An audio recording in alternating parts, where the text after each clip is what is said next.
Hello, my lovelies, and welcome to the Prosperous Yogini podcast, episode 7. And episode 7 and 8, they're almost like a two-parter. They are going to be two really practical podcasts for those of you that have just started out teaching. That said, if you've been teaching for a while, running your business for a while, there's still going to be lots of golden advice in these two podcasts. So keep listening. So today I want to talk about how to start creating an email list. And this podcast is for everyone, but it's particularly for a friend and someone who I've worked with and trained. Hannah, she did my toddler and preschool yoga teacher training course. She was a student, moved away, and is now fully qualified yoga teacher and has her own yoga business and is smashing it.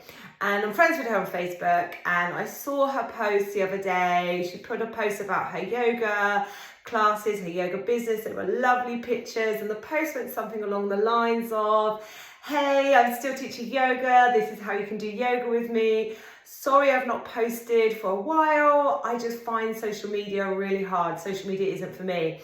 And I really felt for her in that moment of, that feeling like you've got to do something that you don't really want to do, feeling guilty because you haven't done something that you feel you should do. I mean, life is full of shouldisms, I like to call it. All these things we think we should do, and the things we think we should do are often things that we make up, we create ourselves. Shouldism is just something that we create. And I did comment on Hannah's post, and Hannah, I owe you an apology because I commented and it went something along the lines of, "Hannah, don't worry, run your yoga business on your terms. You don't have to be on social media, particularly if you've got a local business that is doing well and got people coming to classes. It's much better to create an email list." And Hannah came back with a comment along the lines of, "Oh, I know I should do this, but I don't know where to start." And I haven't replied to Hannah. Hannah, this podcast is for you, but actually you are so not alone in one, feeling like you don't want to be on social media or that you have to be on social media a certain percentage of the time.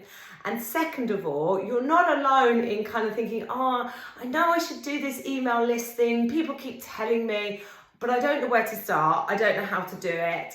And that is so common. And that thought process of, I don't know where to start, I don't know how to do it, it feels a little bit overwhelming, leads us to not take action. So this podcast is for anyone today, not just Hannah, anyone today who would like to get going with creating an email list. The power of an email list versus social media is huge. So in terms of social media, I love social media. I actually really enjoy interacting with Instagram on my terms. It's really powerful in bringing people into my business, connecting with those that are already in my community, giving little snippets of my life, and I really enjoy that. I really enjoy that. I really enjoy stories and posting stuff about what's happened in my life today. And I'm rubbish on my own personal social media accounts. Like, I don't use a personal Instagram account, and I do have a personal Facebook page, but I just rarely post on it, other than kind of like once a year when it's the kids' birthdays, and I post some pictures of them because Facebook does that thing where it pops up a memory, and I do quite like that. But other than that, I'm not using my personal Facebook page at all. So a lot of my friends actually follow Amy Yoga Teacher Trainer on Instagram just so they can stay connected to me, so they can see what's going on in my life. So I do enjoy social media, and I do use it on my terms, and that really works for me. And I will do podcasts about how I interact with social media and some tips for how you can find your way, you can navigate social media on your terms. But today's about email marketing. Social media, literally, for all of us, whatever stage of business you're at, is the icing on the cake.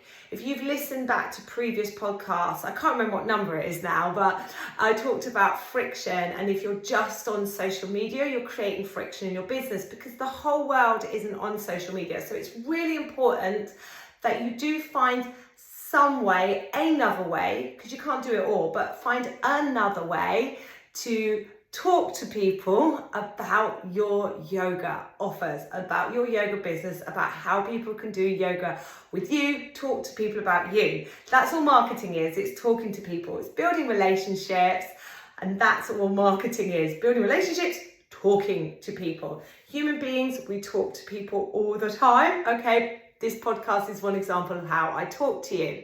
So social media is this 10%. Email marketing is so much more powerful because that email goes direct into that person's inbox and the chances of them seeing it, opening it are so much higher, so much higher. What stops us is there's several things that stops us. And the first thing is if you go and do some research on this, and then you go onto social media, you probably notice suddenly you get sent all these ads about how to start an email list, and you get this messaging about building a following of 10,000 followers and swipe files and nurture sequence and lead magnets and opt-ins, and you go, oh my God, I just want to teach yoga, okay? And this is the problem. I think so many of us, and it's definitely me and still me, but 100% was me 2 or 3 years ago when I started on really my journey on like, how do you actually run a business? This is my question at the start of the COVID lockdown. Like, how do you do this thing called business? And I started to really learn about email marketing. I've come such this full circle to realize that it's presented as something mystical, magical. It's presented as something difficult to do. So we have to pay someone to help us to do it. But actually, for what you need, for what the majority of yoga teachers need running a business, it's not hard. It's not rocket science. And if I can do it, 100% you can do it. I kind of wish that I'd filmed my life. I'd filmed snippets of my business like pre-COVID because I wish I'd kept my old website to start with. So let me give you a window into how I used to do email marketing when I had absolutely no idea how to do it, but to a certain degree, it worked. Okay, now I'm talking like 2016 now, and I'm only teaching yoga classes. I've got a yoga studio, but everyone coming into my community is booking in a class. Now, these are the days where you turned up and you paid me by backs or cash, and I had a paper. Can you believe it? I've got some paper here. If you're watching on YouTube, paper and pen. I had a health questionnaire that someone filled out on paper and pen. Now, as part of that health questionnaire, I asked for their phone number and I asked for their email. Obviously, if I needed to cancel a class, I needed to contact them, but I also would have their email to tell them about a new class, a workshop, or if I was cancelling a class. Now, I did make sure on the form it said, are you happy to be contacted by email? Tick. Then there wasn't any fancy email marketing. I wasn't using an email list provider. I would just send an email out via my Gmail account. And you know what? It worked. Now that is not 100% not how I suggest you do it.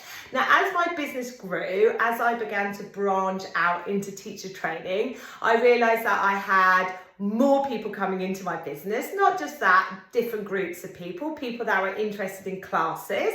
And even within that, I had people that did the mum and baby, pregnancy, toddler stuff with me, and then the normal yoga, as I call it, the vinyasa and yin. And then I had people who were doing teacher training with me. So I had different groups. So at that point, I realized the way I was muddling along and making it up and just dropping people random emails from my Gmail account wasn't working. So I signed up to Wix Shout Out. Now, I don't even know why I did this because I didn't have a Wix website, but it doesn't even exist anymore. But Wix is a website provider.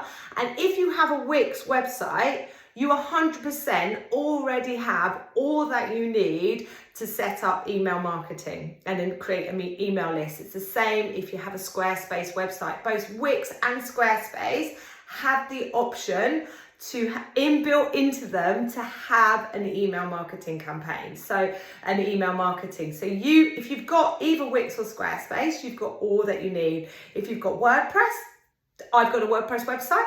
Don't worry, I've got advice for you. I've got advice for you. And even if you use Wix or Squarespace, you may actually want to use a different provider from the inbuilt one. I'll talk about that in a moment. But so here I go. I sign up to Wix Shout Out and I'm sending out my now email list. Now, all I did was take everyone's contact emails who'd given me permission to use their email. That's important. They wanted to be on my email list. And I just created a list in this Wix Shout Out. And then I, to be fair, would send out random emails about new classes, new training courses, holidays, I'm having a break, that sort of stuff. It wasn't any regular pattern, but you know what? It was better than nothing. And I think that's the mindset you've really got to bring yourself to if you haven't got an email list at all. Doing something is better than nothing. Because what will stop us is, oh, well, I'm only going to have 10 people on my list, for example. I'm not going to have anyone on my list, or I don't want to have to send out regular emails. Look, the shouldisms you will make up. So first of all, how many people should I have on my list, Amy? Great question. I don't know. How many? It doesn't matter. One person on your email list is way better than not having an email list and none, because if you've got one, then it can grow. You've got something that you can grow. If you've not got an email list, you've got nothing that can grow. How often should I send out an email, Amy? Great question. Now, if you're going to create an email list, I think there is a value in not ignoring them and sending them an email now and again. I think there is a value in having some consistency to that. But maybe you send an email out once a month. So you do like a monthly roundup, monthly newsletter, so people get a little window into your classes, what's been going on. Maybe you tell them a little bit about your life, because people are nosy and like to know about you, like to know that you're human, just like them. Or maybe you do one every 2 weeks, maybe you do one weekly, maybe you do one daily. Like there isn't a right or wrong, but it is good to have some consistency. If you're wondering what I do, I played with it, and it's a bit like a yoga practice. Like, how have I got better at email marketing? I've practiced. I've literally practiced. So you can see I started off making it up, completely making it up. Then I've had a go. We're talking like 2018 now, signing up to Wix Shout Out, getting a bit more formal, at least using an email marketing provider. So I'm not having to copy and paste everyone's individual email into a Gmail email, but I can just create one email and it gets sent out to everyone on my list. So I'm getting better, okay? Then, I can't remember what happened, but Wix Shout Out doesn't exist anymore and it disappeared. And that kind of pushed me into using MailerLite. Now, MailerLite is outstanding. If you do not have an email provider already, sign up, use MailerLite. You can use my affiliate link. I'm an affiliate for MailerLite. This is how much I love MailerLite and know it will make a huge difference to your business. But use my affiliate link, please. That will help me. But most of you, when you're starting out, are going to be able to just use it for free. So this isn't something that's a cost. You can easily set it up. It's not going to take you long. MailerLite is so simple and easy to use, and it's got all these instructional videos that are short and easy to follow. How do I know? Because I've done it. I've done my practice, and I can create reasonably effective looking emails. If I can do that, I'm not trained in email marketing. You can do it, okay? You can do it. In terms of frequency, I realize I haven't answered this question. In terms of frequency, how often do I send out an email? I've played with it. It's a bit like the practice. I've played with it to see what worked. So I I used to do every week. I got myself to a place where I was like, I'm going to email. I'm ignoring my list. Like, these things happen to everyone. I'm ignoring my list. I've got this email list and I'm ignoring them.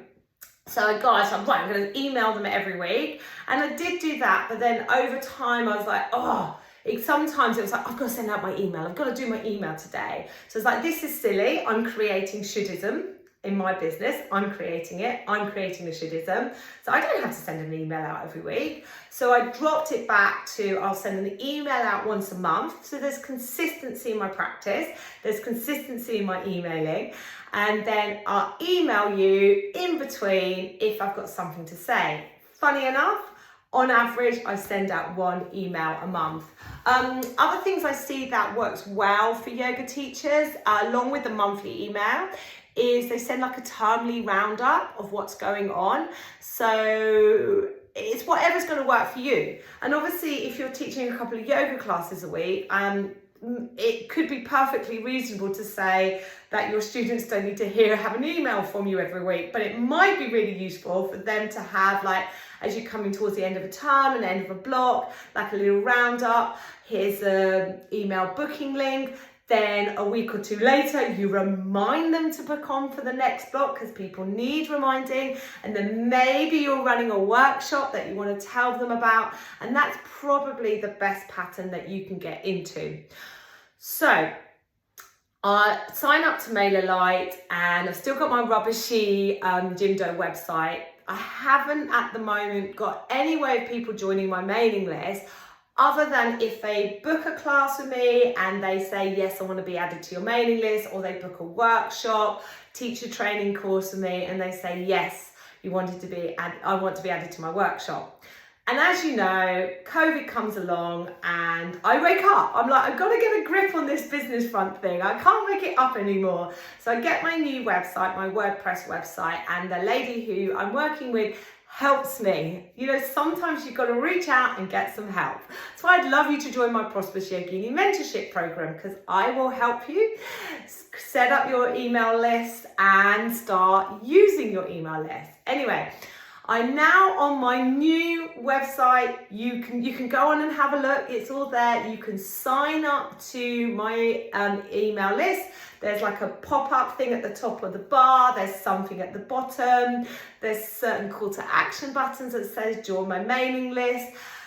And I've made it, okay? And this is a point you need to get yourself to. So let me take you through the stages that if you don't have a mailing list, Hannah, this is for you and anybody else, okay? These are the stages you need to go through. First of all, sign up with MailerLite, use my affiliate link. If you don't want to use MailerLite, there are other ones out there, Active Campaign, ConverterKit, MailChimp, you know, you can spend hours researching these things. They all do much of a muchness. I absolutely love MailerLite, and most of you will be more than adequately supported by the free version of MailerLite. So you sign up to MailerLite. If you already have a mailing list and it's not MailerLite, do not spiral into, oh my God, I'm using the wrong one. Use what you've got. This is one of my most powerful pieces of advice. Like, we can be so often looking outside of what we've already got, believing what other people have got is better. Look to what you have got and use it. So if you're already using MailChimp, stay with MailChimp. It's perfectly good enough. You know, millions of people use MailChimp on their business. You're already using ConverterKit, Active Campaign. These are excellent email providers, so stay with it. So you've got your email provider. I recommend MailerLite. I'd love you to use my affiliate link. Then from there, you take the emails that you've already got, those people that have booked into your classes and you've got their data, you've got their email data, that you can't just add them to this mailing list. You need permission. You need permission to use people's data under GDPR regulations. So there's kind of two ways you could do this. You could drop them an email, say, I would like to add you to my new email list. Are you happy for this? Yes or no? And they reply back, yes, you manually add them. That's one way you can do it. Or you can create an opt-in form, join my mailing list, and you're like, opt-in form? Amy, I don't know what you're talking about. Look, I had no idea what an opt-in form is until I watched the MailerLite video on how to create it. It took me 2 minutes to create an opt-in form. It's that easy. It is that easy. You send out the link to the opt-in form and they choose to subscribe to your mailing list, okay? And what you'll find is not everyone's going to join, but some people will be like, yeah, I'd like to be on Amy's mailing list. I'd like to know what's going on, okay? Now, then just decide how often you're going to email people and play with it. Play with it. You're going to do it once a month. You're going to do a termly newsletter. Are you going to just, there is a value in just emailing people when you've got something to say. The problem is you don't set any pattern, any consistency. A bit like our yoga practice, we can fall into manana, not doing it. And then you just start to email people. And it'd be very, very easy if you've only got 5 people on your email list to think, I'm not going to bother, right?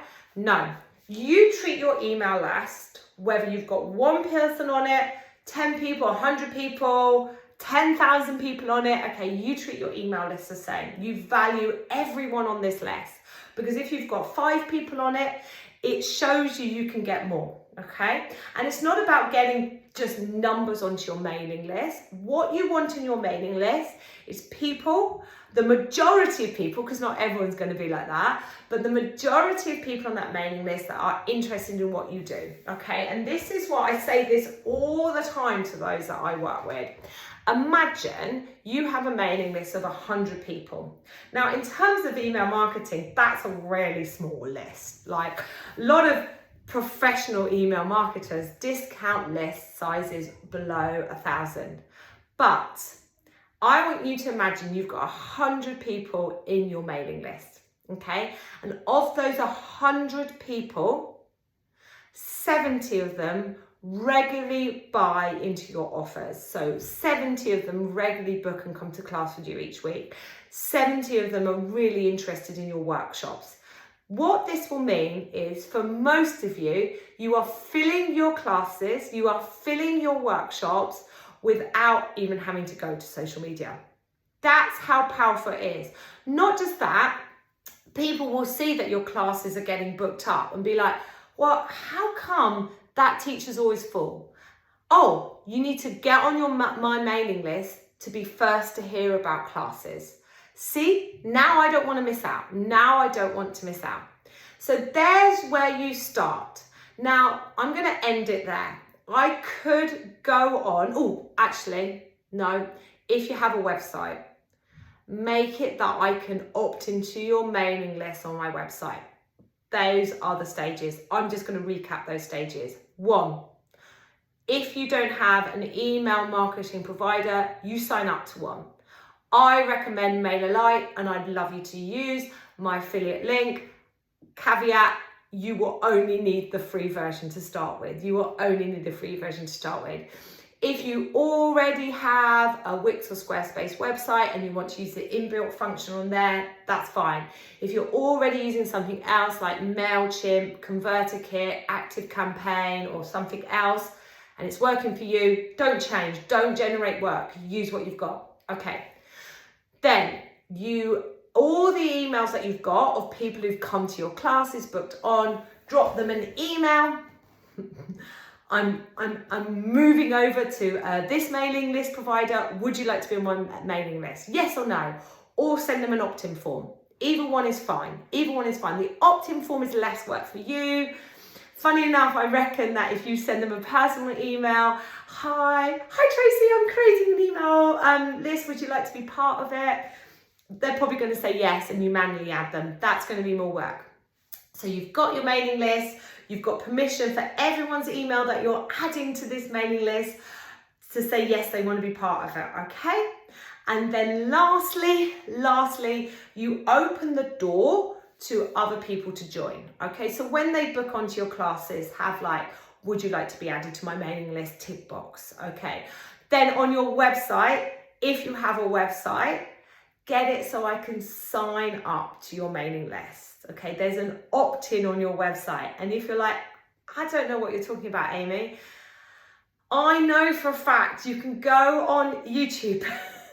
You can go on like all like WordPress, Squarespace, Wix have videos on how to do this. MailerLite have videos on how you can set up, sign up, subscribe here on your WordPress website. I know because I've watched these videos, okay? This information is out there. You've just got to decide you're going to take some time to do it and then take the action. You know, it might go wrong to start with, but honestly, you can figure it out. And I bet you know someone who can figure it out. And then when you've got this mailing list, whether there's 5 on it, 100 on it, you find some pattern to start with to send them this newsletter or email. Send them it out once a month, send it out every 2 weeks, once a week, send it out every term when you've got something important to say. But do contact your email list. It gets very, very common that people do have an email list and they just ignore it. Have some consistency, have some pattern. Don't think, oh my God, I'm emailing these people too often, because remember, they've opted to be on your mailing list. So they want to receive these emails. Secondly, they have the option to unsubscribe. Don't expect everyone to open your emails. I've read somewhere that I think it's like 30% open rate or something like that is good, and 3% click rate. I have a much higher open rate. My open rate's about 70%. I don't have a massive mailing list. I have about 800 people on my mailing list, but my mailing list is, generally speaking, as you can see by the amount of people that are opening my emails, full of people that want to buy my offers. So a small engaged list of people that want to come to yoga with you is all that you need. And it will free you from feeling that you've got to be on social media, and like if you lose your social media account tomorrow, it doesn't matter because you own this mailing list. I will in the future, from here, we can talk about how to grow this mailing list. Lead magnet, giving somebody something in exchange for your email, opt-ins that pop up on your website to persuade people to sign in. These are things that we can add to. But this is where we get into shouldsism and overwhelm. Go right back to just decide who you're going to use to create your emailing list, sign up. Contact all of those that are on your list and ask them to join your professional mailing list. Get it? So if you have a website, I can subscribe to it. I have the option, and then decide some form of pattern to contact those on your emailing list. If that pattern isn't working out, then change it. You have the power. You are flying the plane. It's your yoga business, okay? And all these shoulds, all these shouldisms are one that you've created. Okay, my lovelies, I hope that's useful. Hannah, I hope it's useful. I will put the link, I will reply to your comment on Facebook and put the link to this podcast in it. Next week is another highly practical episode for those of you that are starting out. Thank you so much for listening. If you'd like to work with me, you're going to hear this a lot now because the doors are open. If you'd like to work with me, head over to amyyoga.com. Click on Prosperous Yogini. You can look at all the information about my mentoring program. I will support you in this mentorship program to set up your mailing list and build it. That's one of the things that will happen in the mentorship program, okay? All from my experience as a yoga teacher, not a fully trained email marketing professional, yeah? And I think that gives me that uniqueness. I know what it's like to just be totally passionate about yoga and just want to go and teach yoga and meet these barriers when it comes to running a business. I've been there, done that, worn the t-shirt, and I'm here to help you create your yoga business. There's also a free training, 3 steps to more purpose and profit in your yoga biz, 30-minute training. You can sign up to that first of all. All right, my darlings, head over to amyyoga.com, check that all out. I will see you next week.